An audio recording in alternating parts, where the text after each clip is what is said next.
అక్షయ తృతీయ నాడు బంగారం కొనుక్కోమని ఎక్కడా లేదు. అక్షయ తృతీయ నాడు బంగారం కొనుక్కుంటే ఏమొస్తుంది? కలిపురుషుడు వస్తాడు ఇంటికి.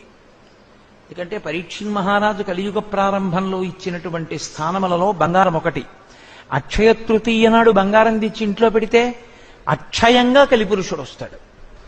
అక్షయ తృతీయ నాడు సజల భాండమును దానం చేస్తే ఏదో కొడుకు చెయ్యాలని లేకపోతే ఇంకోడు చెయ్యాలని నువ్వు తాపత్రయపడక్కర్లేదు. నీ జీవుడి కొరకు నువ్వు చేసేసుకున్నావు. ఎన్ని జన్మలకి? అక్షయం, దానికి అంతు లేదు.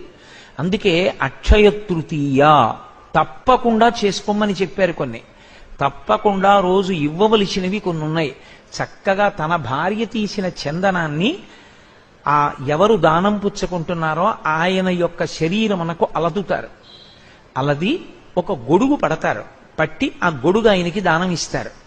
ఆయనకి చెప్పులు తీసుకొచ్చి ఆ చెప్పులు ఆయనకి దానం ఇవ్వాలి.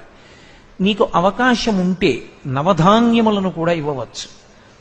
ఒక్క శనగలో ఒక్క కందులో కాదు, ఇస్తే నవధాన్యములను ఇవ్వాలి. అథవా చెప్పులు గొడుగు తప్పకుండా ఇస్తారు. అన్ని దేవాలయాలలోనూ అక్షయ తృతీయ నాడు పరమేశ్వరుడికి తెల్లటి బట్ట కట్టాలని తెల్లటి బట్టతో దర్శనమిస్తారు. ఆ రోజు నువ్వు ఏది ఇస్తున్నావో అది నీ జీవుడికి అనంతమై పడిపోతుంది ఖాతాలో. అది నువ్వు పొందడానికి అర్హత పొందుతావు. అక్షయ తృతీయ నాడు నీటి కుండ దానం చేసుకోలేకపోతే వాడిని వాడు పాడు చేసుకున్నంత దరిద్రుడు లోకంలో ఇంకొకడు ఉండడు. ఒక నీటి కుండ అక్షయ తృతీయ నాడు ఇవ్వలేకపోతే ఇక వాడిని ఎవరు ఉద్ధరిస్తారు? ఎవరు ఉద్ధరించగలిగిన వాళ్ళు ఉండరు. అవి తొణికిపోకుండా కీటకములు పడకుండా కొత్త గుడ్డ చేత ఆచ్ఛాదిస్తారు. వాసిని కట్టారంటారు.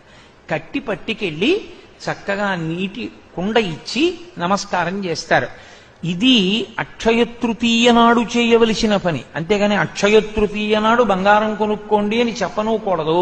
అక్షయ తృతీయ నాడు బంగారం కొనుక్కోనూకూడదు.